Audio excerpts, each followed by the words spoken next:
Jebakan Hotman Paris mampu membuat Firdaus jadi marah, teman-teman. Saking murkanya nih, Firdaus sampai-sampai mengajukan somasi. Somasi ke siapa ya ini ya? Halo teman-temanku semuanya, guys-guysku, gimana kabar kalian? Semoga baik-baik saja dan semoga selalu diberikan kesehatan. Seperti biasanya guys-guysku, kalau barengan sama aku di sini, aku mau ngajakin kalian untuk mencari informasi apa seputar dunia entertain hari ini. Kali ini aku mau ngajakin kalian kita ngebahas soal Hotman Paris, Firdaus, dan juga Pak Rasman. Gak terlalu sih Pak Rasmannya ya. Yang lebih menarik antara Bang Firdaus dan juga Bang Hotman nih. Karena semakin memanas hubungan antara mereka. Yuk mendingan langsung aja kita tonton videonya berikut ini. Rudi Salim saya somasi dan saya pun telah membuat surat ke Lamborghini Itali dan Ferrari Itali. Saya juga membuat surat ke Lamborghini Asia Tenggara dan Ferrari Asia Tenggara. Karena saya adalah seorang customer yang akan membeli Ferrari dan Lamborghini. Memang ada niat saya mau beli. Tetapi karena permasalahan ini yang digoreng oleh si Hotman Paris dan Rudi Salim, akhirnya ini membuat nama saya cemar. Sehingga saya sebagai customer ya, atau konsumen merasa terjolimi dan merasa terdegradasi ya, karena sikapnya Rudi Salim yang membocorkan rahasia mekanisme podcast di tempat dia kepada Hotman Paris, sehingga narasi yang dibuat oleh Hotman Paris seakan-akan saya meminta uang atau mengemis uang. Saya tidak pernah mengemis. Saya sudah bilang berkali-kali, ada di WhatsApp-nya sudah saya sebar di media sosial, WhatsApp-nya dengan Rudi Salim ya, dengan manajemennya. Saya bilang, kamu yang ngejar-ngejar saya. Saya sudah nolak loh beberapa kali. Dia bilang gitu. Kamu meminta kepada saya, mengemis kepada saya agar saya mau di podcast Rudi Salim. Saya bilang, saya nggak mau kalau dibayar murah. Saya diwawancara itu di depan Lamborghini dan Ferrari yang mau saya beli. Gitu loh. Bagaimana saya seorang konsumen yang berniat baik ingin membeli Lamborghini dan Ferrari itu, tapi nama saya dijatuhkan hanya dengan propaganda dan framing uang transport podcast 6 juta. Bisa dibayangkan, di dunia manapun tidak ada orang segila, kalau ini benar ya, segila Rudi Salim dan Hotman Paris. Kenapa? Honor ini biasa diterima oleh semua narasumber dimanapun. Wallahi demi Rasul, saya akan membeli Lamborghini Ferrari. Saya udah niat. Berarti nanti abang buktikan ya? Saya akan buktikan. Kalau tanah saya dibayar, saya akan beli. Oke, Bang. Itu janji saya. Tapi hari ini saya mensomasi Rudi Salim dan saya memberikan surat kepada Ferrari dan Lamborghini di Itali. Kapan Bang somasi? Hari ini. Udah dikirimkan ya? Udah. Rudi Salim saya somasi dan saya pun telah membuat surat. Oke, ini dia. Ini yang disampaikan oleh Pak Firdaus ya ketika mendengarkan statement dari Bang Hotman yang waktu itu saya ingat Bang Hotman itu menyinggung soal Bang Firdaus yang katanya setelah mendatangi sebuah podcast, tidak mendatangi sih waktu itu, ngomongnya Bang Hotman itu ketika mengunjungi showroom mobil bekas, tapi mobilnya tuh mobil-mobil bagus sport kayak gitu loh teman-teman ya. Dan namun pulangnya Bang Firdaus ini minta imbalan lah karena sudah datang gitu, katanya seperti itu. Dan kali ini Bang Firdaus gara-gara itu mengajukan somasinya itu ke Pak Rudi Salim gitu. Terus kemudian dikirim juga ke Ferrari Itali dan juga Lamborghini Itali. Waduh. Hei Firdaus, kamu marah-marah ya karena bocor honor kamu 10 nasi bungkus dari Rudi toko prestis. Memang benar kok. Emang siapa bilang kamu kaya? Siapa bilang kamu kaya? Richali juga bilang sebulan 1 juta honormu. Kemudian kamu WA, akhirnya naik jadi 5 juta. Richali bilang kasihan dia gak punya duit. Makanya dikasih 5 juta.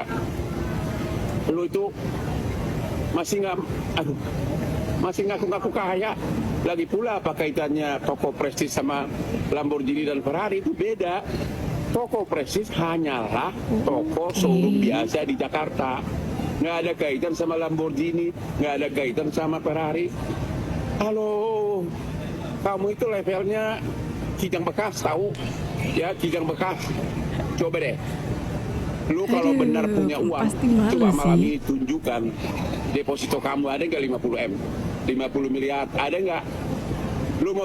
Gua mau tunjukkan deposito gua. Untuk mata bisa kau tunjukkan 500 miliar. Mau lebih boleh juga, cuma sebagian di atas 500 miliar itu atas nama bini gua. Kalau gua sendiri 500 miliar lebih, oke? Nggak malu kau tampil di sini tanya, lu nggak punya apa-apa, you are nothing.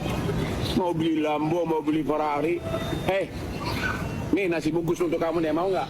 Nih, kata Rudi, kau minta honor 10 nasi bungkus. Kenapa kau malu? Memang itu fakta kok, ya. Makanya jangan ngaku-ngaku kaya. Kamu itu levelnya tahu nggak? Si botak.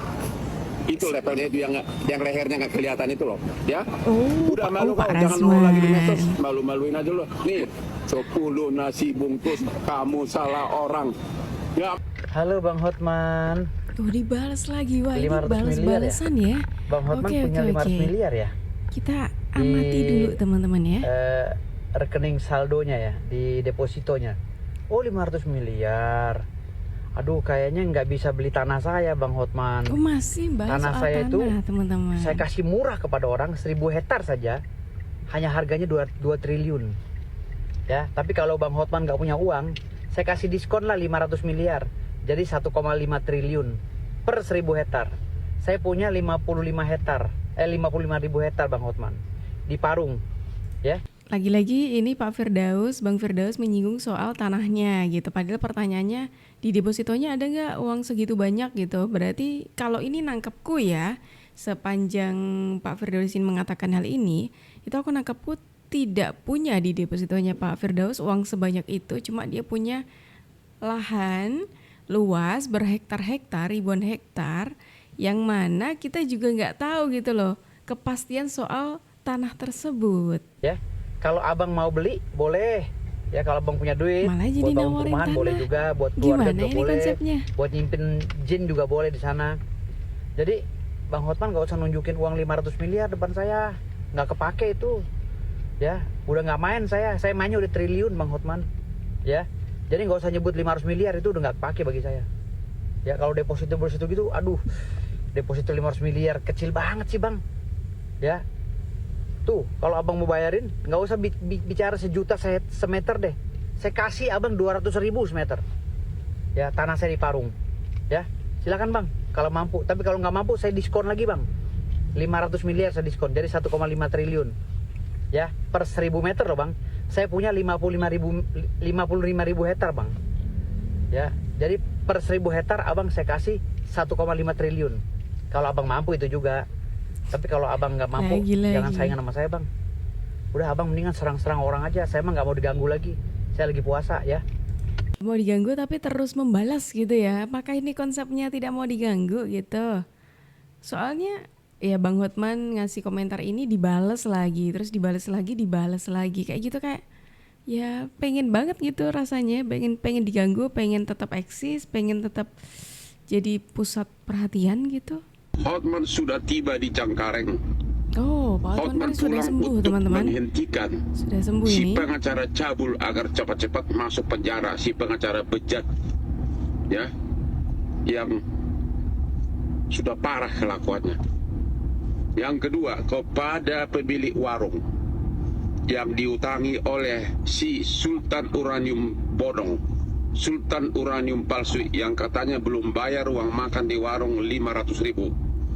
Kalau pemilik warung mau menghubungi saya akan ganti kerugian kamu 10 kali lipat. Kepada para pendukung Ahok yang telah memusuhi aku, kalau kau memang punya otak, kau pasti akan memuji aku. Karena aku tidak musuhin Ahok. Aku hanya bertanya logika yang sangat logis, yaitu Ahok mengatakan akan membongkar korupsi di Pertamina setelah Kejaksaan Agung membongkar. Pertanyaannya adalah, kenapa nggak kau bongkar dari dulu? Itu pertanyaan saya. Apakah karena kamu takut? Kenapa kau tidak bongkar dari dulu? Sekiranya Kejaksaan Agung tidak membongkar, berarti kau akan membiarkan sampai puluhan tahun ke depan korupsi tersebut yang akan rugi, Indonesia akan rugi ribuan triliun. Jadi pertanyaan saya, pertanyaan yang Orang anak SD pun tahu. Kenapa bukan kau yang bongkar? Kalau memang kau mau bongkar sekarang, kenapa nggak bongkar dari dulu? Pendukung Ahok, benar kan? Firdaus, kau jangan rasis ya. Kau jangan ngejek-ngejek Hotman Paris orang kampung atau pulang ke kampung sana, ini kampungmu. Gak bagus. Kalau pengacara udah dibekukan, diam-diam aja di kulkas, jangan banyak ngomong. Jangan jadi banyak ngomong. Farhad Abbas ya. Nanti, ini laporan Mahkamah Agung ini berbahaya buat kalian ya. Nah, Di mana-mana aja kawan-kawan, orang itu melaporkan orang, minta tolong Mahkamah Agung memutus orang. Ini terbalik. Pakai pengacara, terus pengacaranya dilaporin sama Mahkamah Agung untuk dipenjara itu. Ya tinggal masuk saran Mahkamah Agung ya tinggal nanti saya yakin hukuman juga bisa berat. gitu.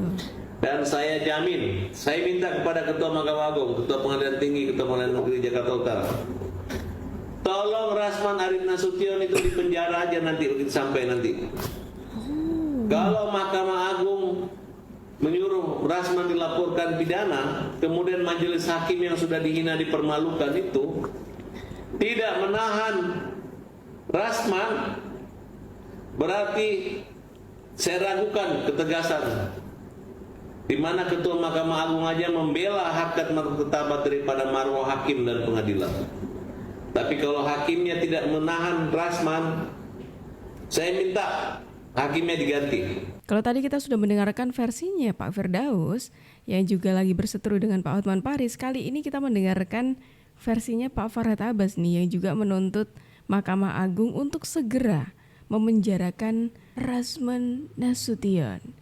Karena sebelumnya ini kan sudah diberhentikan ya kan, bukan diberhentikan, dibekukan ya. Sudah dibekukan, terus kemudian sudah dilaporkan juga dari kedua pengacara ini, yaitu Pak Rasman dan juga Pak Firdaus. Entah ini nanti gimana kelanjutannya, makanya ini Bang Farhad Abbas kembali mengingatkan untuk segera mengusut lagi soal kasus ini kayak gitu. Paris itu jangan ditangkap lagi. Bang, abang kan abang juga gitu di media sosialnya Hotman masih bohong apa? Itu bukti Hotman udah kalah sama gue. Karena gue sendiri nggak pernah bahas Hotman lagi. Dia masih bahas gue, berarti kan gue dianggap rival dia yang paling top power di antara pengacara-pengacara pernah lawan dia. Walaupun dia ngomong internasional, Inter Milan, Intermi, atau Indomie rebus, kalah. Bang, gitu bang sekarang bang. Jadinya malah dia yang sakit gitu sekarang gimana? Iya dia sakit, buktinya gue sehat-sehat aja diperiksa gue kayak orang tamasya datang tur gini. Kagak ada beban di hati gue. Mau jenguk gak bang kira-kira? Gue gak mau, gue takut nular penyakitnya gitu. Bang, tapi belum tahu penyakit jantung. abang pengen buktikan gak sih ke psikiater bahwa abang itu sehat, itu pengen buktikan Oh nggak? siap. Siap ya? Siap. Kebetulan adek gue ada yang dari dokter Benar. psikiater. Jadi Siap. abang siap. Sebentar, ini kenapa wartawannya tiba-tiba tanya gitu, apakah abang nih berencana untuk ke psikiater untuk menunjukkan abang itu sehat? Kenapa pertanyaannya langsung ke sana gitu, seolah-olah menandakan kalau ini Bang Firdaus kayaknya lagi nggak sehat nih gitu. Kenapa tuh? Mana Bang Firdaus dengan semangatnya tadi mengatakan, oke, saya akan membuktikan gitu.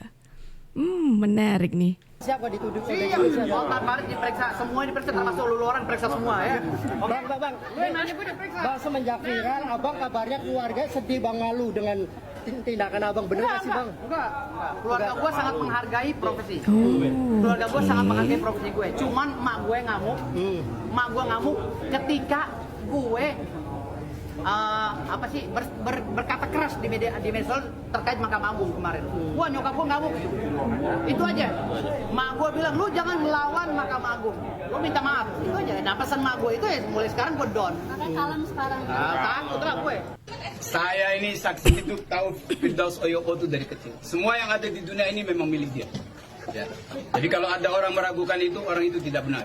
Firdaus itu top. Kaya raya. Ya, cucu Nabi, cucu Sultan, cucu Jin. Saya Gimana? Sebentar. Tadi dari awal oke gitu ya. Terus kemudian menyebutkan, oh Firdaus ini cucu Nabi, cucu Sultan katanya gitu. Kok endingnya cucu Jin? Ini gimana maksudnya? Tolong. Beda jauh loh ya. Jauh banget loh ya. Dari Nabi terus kemudian kok jadi Jin. Aduh, tadi ditanya Bang Firdaus sehat apa enggak, terus sekarang ini jadinya cucu Jin. Gimana kalau menurut kalian teman-teman? kok semakin tidak jelas kayak gini ya? Yang gue hitam-hitam ini sekarang lagi gue target. Ini yang dimaksud tadi tuh 400 soal hektar Bojong tanah-tanah Gede. tadi. Ya, Bojong Gede 400 hektar.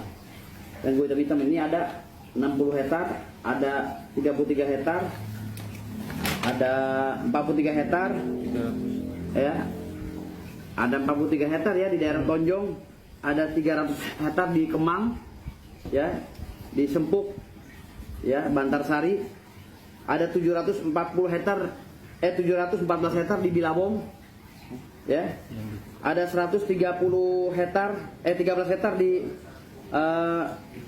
mana nih? Lu nggak baca lagi. Nah ini semua petanya nih. Ini semua petanya, semua petanya.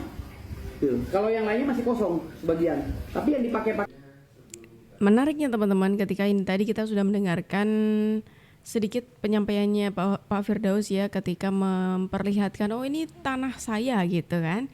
Ini menariknya lagi, Bang Firdaus ini kan seringkali mengatakan saya tuh punya gunung gitu loh, punya gunung ya kan. Tapi pernah ketika itu dikonfirmasi lagi nih sama Bang Firdaus, katanya berubah nih, bukan gunung itu. Tapi ternyata ini nih. Namanya gunung, Bang. Bukan. Ini sebenarnya bukan gunung, itu penyebutan saya aja, bukit sebenarnya. Duh, itu lebih kan? ke bukit Parung. Dan itu ada kan di video saya kan. Itu memang bukit dan surat-suratnya sampai ke situ. Dari gunung terus turun ke bukit gitu. Tapi sampai detik ini nyebutnya masih gunung ya. Yang benar yang mana Bang Firdaus? Kalau bukit lah, kalau gunung ya gunung lah. Jangan kok ya kayak gini, maksudnya gunung kadang bukit. Kan jadi bingung kitanya, ya kan? Soalnya tuh sampai detik ini masyarakat masih kepo banget nih sama mana sih lahan tanahnya Bang Firdaus yang katanya beribu-ribu hektar itu. Coba dong kita cari tahu gitu. Itu ada tuh masyarakat yang kayak gitu. Ibu warga sini asli. Ini salah Dengan satu ibu siapa contohnya. kalau boleh tahu ibu? Ibu Riati, ini sapinya ibu siapa? Halo. Ibu dan ibu siapa? Ibu Siti. Bu, saya mau nanya, ibu kenal dengan Bang Firdaus, Bapak Firdaus? Oh iya, Bu. Iya. Yang lagi viral. Yang informasinya katanya dia memiliki perkebunan sawit di sini. Dan juga pegunungan Ih, yang ketawanya ada di ibunya daerah mewakili Sandili. netizen Betul. banget tuh. Apakah betul? Punya beliau? Memang punya PTPN. Punya PTPN ya? Aduh. PTPN 8 dari dulu juga. Oh, dari dulu juga. Oh. Oh, dari Zaman karet dulu kan, dari karet baru sawit. Oh, dari karet beralih dengan Baru sawit. PTPN 8 ini mah. Oh, berarti Awalnya bukan kan punya sawit. beliau nih ya? Bukan. Oke. Zaman kita kecil mengutin karet dijual seembernya. Oh, Kemudian tapi dengan disember. udah berubah jadi Jadi sawit. sawit, Oke. Masyarakat tuh sekepo itu gitu loh, sekepo itu untuk tahu mana sih sebenarnya punyanya Bang Firdaus gitu. Pengen tahu dong yang beribu-ribu hektar itu mana gitu. Ternyata ketika ditanya orang asli sana tuh nggak kenal. Terus maksudnya Bang Firdaus punya lahan itu gimana tuh? Sudah jelas apa belum Bang? Kalau belum jelas ya jangan dikeluar-keluarkan dong. Sekarang kita kembali ke Pak Hotman Paris teman-teman. Ini ketika tadi kita sudah mendengarkan Pak Hotman itu sudah berada di Indonesia gitu ya. Sekarang kita melihat Pak Hotman Paris sudah memasuki ruang sidang, yang tandanya sudah fit kondisinya dan bisa kembali bersidang teman-teman. Wah, semoga ini diberikan kelancaran gitu ya teman-teman ya, dan semoga segera selesai urusan ini semuanya, karena kok semakin kesini semakin tidak karuan gitu ya, digiring kesana kesini gitu. Gimana nih kalau menurut pendapat dari kalian semuanya? Yuk langsung aja tulis pendapat kalian di kolom komentar. Dan terima kasih banyak karena kalian sudah menemani aku dari awal sampai akhir. Aku Juju pamit undur diri, sampai jumpa.